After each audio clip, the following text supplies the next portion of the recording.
Originally, there was just a rear sway bar upgrade for the B8.5, but recently I see a full kit with the rear. What changed? If memory serves me right, 034 always said the front wasn't needed.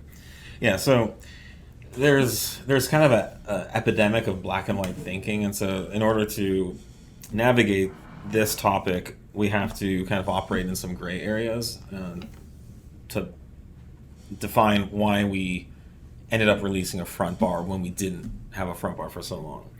Our position always has been and still is that for the liveliest handling with the handling that is towards oversteer, not understeer, or the maximum reduction in push or understeer, that only the rear sway bar should be used. That's still our position. So if you're looking for a B8 setup, you have nice springs and good suspension on the car, preferably ours, and you want the car to really turn when you go into a corner. When you go into a corner and you breathe off the throttle a little bit or you touch the brakes, you want that car to rotate, then you want the rear bar. What we weren't able to satisfy is the group of people out there who weren't really interested in that type of lively handling, who weren't getting into car control. And it was mostly people who were looking to drive in a spirited fashion and kind of huck the car around corners, but without the tires squealing or anything like that. In that case, adding the front sway bar does make the car handle flatter and feel more responsive to steering inputs. The car will push more like the factory once you add the front bar back in.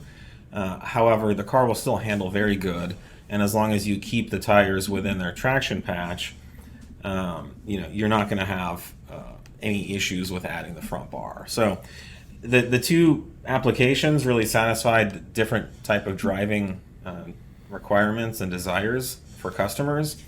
And up till now, we haven't necessarily been able to satisfy the second one as well, and now we can with the front bar setup. The reason we went back early on, we had a pretty limited sway bar line, and so we had to kind of pick and choose like what we thought were the biggest bang for the buck bars. But for the last 5 years, we've been releasing front and rear sway bar sets for everything, and allowing people to buy just the rear bars in the same fashion as the B8 was. So we finally felt like we needed to go back to the B8, and it is still one of our most popular selling sway bars.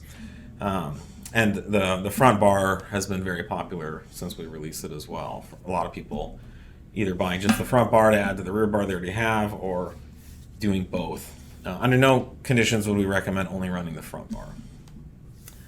Unless you really like to plow in a straight line when you Yeah. turn. Yeah. And some people really like plowing, so that's good.